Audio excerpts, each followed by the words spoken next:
السلام علیکم خواتین و حضرات، آج ہم سورہ بقرہ کی آیات 63 تا 66 تک کی تفسیر بیان کریں گے۔ آپ لوگوں نے ویڈیو کو فل دیکھنا ہے۔ اعوذ باللہ من الشیطان الرجیم، بسم اللہ الرحمن الرحیم۔ وَإِذْ أَخَذْنَا مِيثَاقَكُمْ وَرَفَعْنَا فَوْقَكُمُ الطُّورَ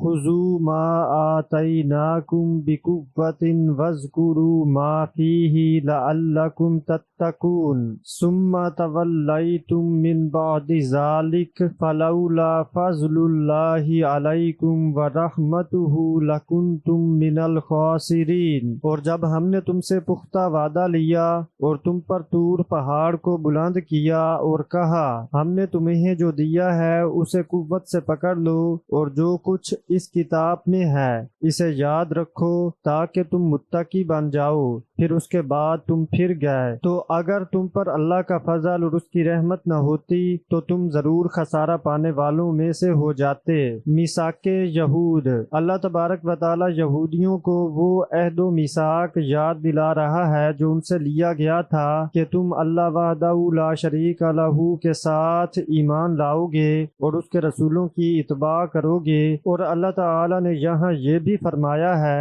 کہ جب ان سے یہ عہد لیا جا رہا تھا تو اس وقت ان کے سروں پر پہاڑ کو بھی اٹھا کھڑا کیا تھا تاکہ اس عہد و پیمان کا یہ اقرار کریں اور اسے قوت و طاقت اور مضبوط عزم و ارادے کے ساتھ پکڑ لیں، جیسا کہ ارشاد باری تعالی ہے۔ اور جب ہم نے ان کے سروں پر پہاڑ اٹھا کھڑا کیا گویا وہ سائبان تھا اور انہوں نے خیال کیا کہ یقیناً وہ ان پر گر رہا ہے، تو ہم نے کہا اس تورات کو جو ہم نے تمہیں دی ہے زور سے پکڑ لو اور جو کچھ اس میں لکھا ہے اسے یاد رکھو کہ تم برے کاموں سے بچ جاؤ۔ طور سے مراد پہاڑ ہے اور ظاہری معنی یہی ہیں۔ ابن عباس رضی اللہ تعالی عنہما سے ایک روایت میں یہ بھی مروی ہے کہ طور اس پہاڑ کو کہتے ہیں جس پر نباتات ہوں، اور جس پر نباتات نہ ہوں وہ طور نہیں۔ خذوا ما آتیناکم بقوۃ، اور کہا ہم نے تمہیں جو دیا ہے اسے قوت سے پکڑ لو کے بارے میں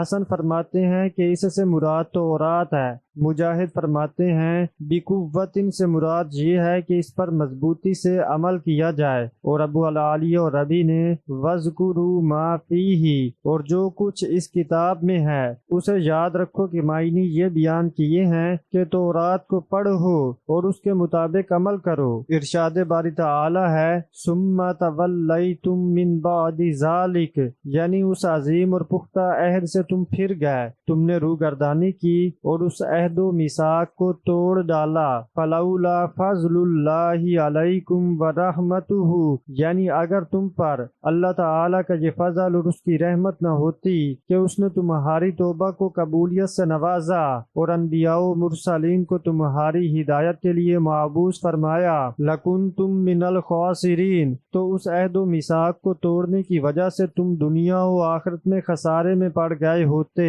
وَلَقَدْ عَلِمْتُمُ الَّذِينَ اعْتَدَوْا مِنْكُمْ فِي السَّبْتِ فَقُلْنَا لَهُمْ كُونُوا قِرَدَةً خَاسِئِينَ فَجَعَلْنَاهَا نَكَالًا لِمَا بَيْنَ يَدَيْهَا وَمَا خَلْفَهَا وَمَوْعِظَةً لِلْمُتَّقِينَ۔ اور یقیناً تمہیں ان لوگوں کا علم ہے جنہوں نے تم میں سے ہفتے کے دن میں زیادتی کی تو ہم نے ان سے کہا تم ذلیل بندر بن جاؤ، پھر ہم نے اس واقعے کو ان کے لیے عبرت بنا دیا جو اس زمانے میں تھے اور جو اس کے بعد آنے والے تھے، اور پرہیزگار لوگوں کے لیے اسے نصیحت بنا دیا۔ ہفتے کے دن سے یہود کا تجاوز اور ان کی شکلیں مسخ ہونا۔ اللہ تعالیٰ ارشاد فرماتا ہے وَلَقَدْ عَلِمْتُمْ، اور یقیناً تمہیں علم ہے، یعنی آئے گروہ یہود تم خوب جانتے ہو کہ کس قدر خوفناک سزا ملی ان بستی والوں کو جنہوں نے اللہ تعالیٰ کے حکم کی نافرمانی کی، اس عہد و پیمان کو توڑ دیا جو اللہ تعالیٰ نے ہفتے کے دن کی تعظیم کے سلسلے میں ان سے لیا تھا، اور یہ دن ان کے لیے شرعی حیثیت رکھتا تھا، لیکن ہفتے کے دن میں مچھلیوں کے شکار کے لیے یہ ہیلا کرتے کہ کانٹے ڈوریوں اور جال ہفتے کے دن سے پہلے ہی ڈال دیتے۔ جب حسب معمول مچھلیاں ہفتے کے دن بہت زیادہ آتیں تو وہ ان کے جالوں میں پھنس جاتیں اور ان سے باہر نہ نکل سکتی تھی۔ ہفتے کا دن گزرنے کے بعد وہ رات کو ان مچھلیوں کا شکار کر لیتے تھے۔ جب انہوں نے یہ ہیلا سازی اختیار کی تو اللہ تعالیٰ نے انہیں بندروں کی شکل میں مسخ کر دیا۔ ظاہری شکل کے اعتبار سے بندر انسانوں کے ساتھ سب سے زیادہ مشابہت رکھتے ہیں، لیکن حقیقت میں یہ انسان نہیں ہیں۔ اسی طرح ان لوگوں کے اعمال اور ان کا ہیلا بظاہر حق کے ساتھ مشابہت رکھتا تھا، لیکن حقیقت میں یہ حق کے مخالف تھا، لہٰذا انہیں سزا بھی ان کے جنس عمل کے مطابق دی گئی۔ اللہ تعالیٰ نے سورہ اعراف میں یہ قصہ تفصیل کے ساتھ بیان کرتے ہوئے ارشاد فرمایا ہے، اور اے نبی ان یہود مدینہ سے اس گاؤں ایلا کا حال تو پوچھیں جو برلب سمندر واقع تھا۔ جب یہ لوگ ہفتے کے دن کے بارے میں حد سے تجاوز کرنے لگے، یعنی اس وقت کے ان کے ہفتے کے دن ان کے شکار کی مچھلیاں ان کے سامنے پانی کے اوپر آتی اور جب ہفتے کا دن نہ ہوتا تو نہ آتی، اسی طرح ہم ان لوگوں کو ان کی نافرمانیوں کے سبب آزمائش میں ڈالتے ہیں۔ اوفی نے اپنی تفسیر میں ابن عباس رضی اللہ تعالی عنہما سے فَقُلْنَا لَهُمْ كُونُوا قِرَدَةً خَاسِئِينَ، چنانچہ ہم نے ان سے کہا تم ذلیل بندر بن جاؤ کے بارے میں روایت کیا ہے کہ اللہ تعالی نے انہیں بندر اور خنزیر بنا دیا۔ آپ کا یہ بھی خیال ہے کہ ان کے نوجوانوں کو بندروں اور بوڑھوں کو خنزیروں کی شکل میں مسخ کر دیا تھا۔ شیبان نافی نے قتادہ سے روایت کیا ہے کہ اللہ تعالی نے ان مردوں اور عورتوں کو بندروں کی شکل میں مسخ کر دیا جو بندروں ہی کی طرح آوازیں نکالتے تھے اور بندروں ہی کی طرح ان کی دمیں بھی تھیں۔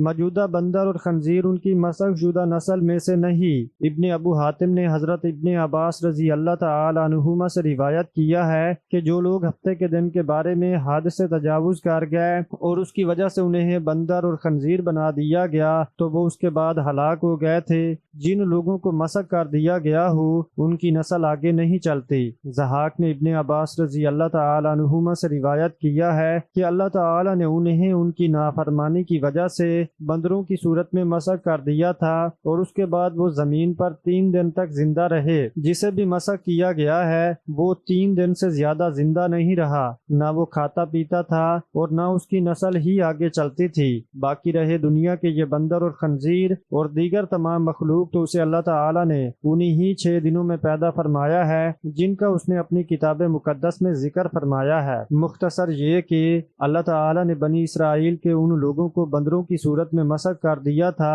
اسی طرح اللہ تعالی قادر ہے کہ جس کے ساتھ جو چاہے کرے اور جس کو جس صورت میں چاہے بدل دے۔ ارشاد باری تعالی فَجَعَلْنَاهَا نَكَالًا کے معنی یہ ہیں کہ اللہ تعالی نے اس بستی یعنی اس کے باشندوں کو ہفتے کے دن میں حد سے تجاوز کرنے کی وجہ سے عبرت بنا دیا کہ انہیں ایسی سزا دی جو دوسروں کے لیے بھی باعث عبرت ہے، جیسا کہ اللہ تعالی نے فرعون کے بارے میں فرمایا ہے، یعنی اللہ تعالی نے اسے دوسرے سرکشوں کے لیے آخرت اور دنیا میں نشان عبرت بنا دیا۔ اور فرمانے باری تعالی لما بین یدیہا وما خلفہا کے بارے میں ابن عباس رضی اللہ تعالی عنہما فرماتے ہیں، یعنی اسے اس عہد کی بستیوں کے لیے عبرت بنا دیا۔ ان کے اس قول کا مطلب یہ ہے کہ اس بستی کو عبرت ناک سزا دینے کی وجہ سے اسے گرد و پیش کی دیگر بستیوں کے لیے عبرت بنا دیا، جیسا کہ اللہ تعالی نے فرمایا ہے، اور یقیناً ہم نے تمہارے ارد گرد کی بستیوں کو ہلاک کر دیا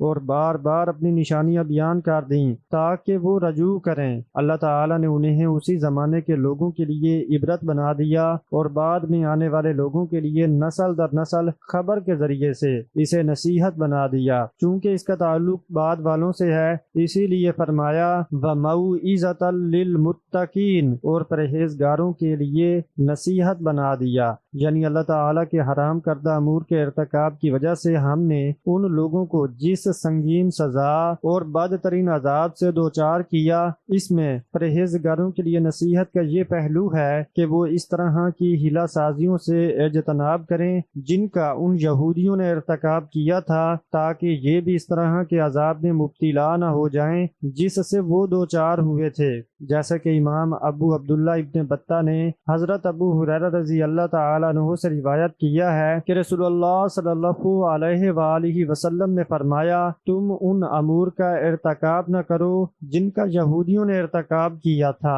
کہ معمولی ہیلوں کے ساتھ اللہ تعالیٰ کے حرام کردہ امور کو حلال قرار دینے لگ جاؤ۔ اس حدیث کی سند جید ہے، واللہ عالم۔ تو آج کی ویڈیو میں اتنا ہی، ملتے ہیں جی اگلی ویڈیو میں، تب تک کے لیے اللہ حافظ۔